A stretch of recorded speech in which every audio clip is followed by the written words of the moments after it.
Well, it started in the 1900s and continues to this day.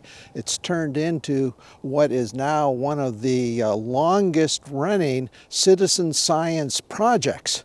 I'm talking about the Christmas bird count. Around this time of year, I think the window is somewhere between like the middle of December and the first week of January. People get out and spend however much time they can and count all the birds they can, and then all of that data is assembled and compiled and kept for future reference. And we've learned a lot about our birds all over the world now through the Christmas bird count. The question on everyone's mind is, how are the birds doing? And that's the motive that most counters have to count the birds. And so you can answer those questions. You can say, well, this species has become less common and it's been a sort of a steady decline over many decades. And then you go, okay, that's a problem. That's did they go somewhere else, or are they just declining? Evening grosbeak, for example, beautiful yellow, black, and white bird. You probably know them. They're not doing so hot. Other birds, you can see the opposite, a steady increase. Ravens. When I started birding, no ravens around Edmonton. And now one of the most common birds. But still others, fluctuations.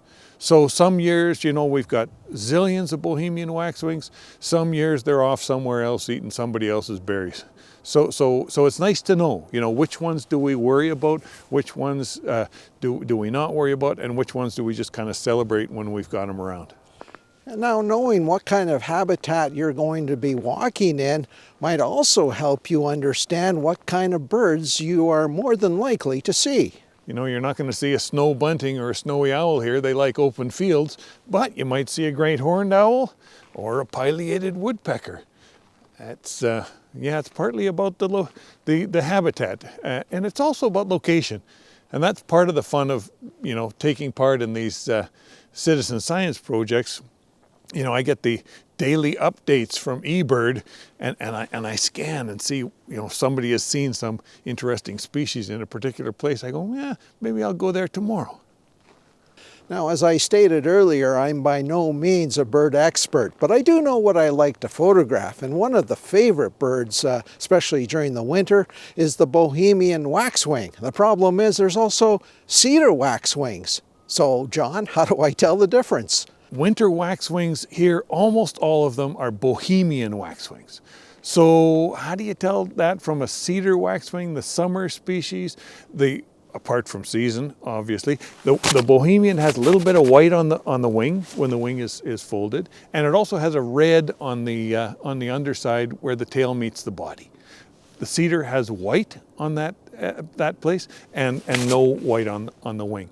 But the fun thing for winter birding is every once in a while you're looking at a flock, a couple hundred Bohemians, and in there's 2 or 3 cedars.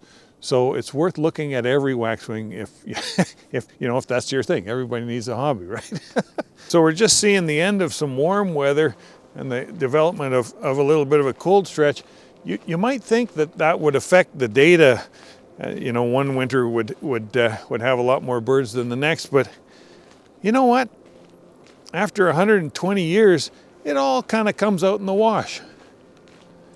The real thrill is finding something unusual, and that's why it was always fun to get together at the end of the day and compare notes.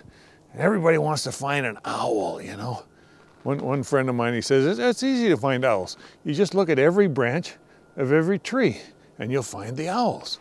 But other cool things too. Rare finches and so on. There's I think, at least for the Edmonton count, which doesn't necessarily have the highest numbers, about 60 is as many as we've got. So lots of species to find. Go online and look at the Nature Alberta website, and that will connect you to the count in your area. And I think there's still, like 40 counts, Christmas bird counts in the province. So there's a lot of, and some people, they go out for as many as they can fit, There's a different count on each day. So yeah, Nature Alberta. I'd like to mention too, Michael, that the bird count is only one of many citizen science projects involving birds or other creatures. There's eBird. And a lot of people, like they submit their observations to this portal called eBird, and it's a great way to keep track of what you've seen.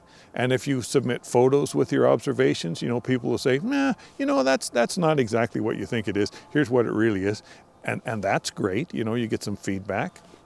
eBird's a good one. iNaturalist is a relatively new citizen science project. It's tremendously popular. You submit photos for just about everything, and again, you get feedback. You learn through your mistakes, or you can congratulate yourself if you get it right. Well, I really want to thank John Acorn for taking time out of his teaching duties over at the University of Alberta to spend an afternoon with me down here in the Edmonton River Valley talking about the Christmas bird count and a few other topics just thrown in for good measure. Now, I will include a link on where you can get information if you're interested in getting involved in this year's Christmas bird count. Till next time, everyone, I'm Michael Short. Come on, let's go outdoors.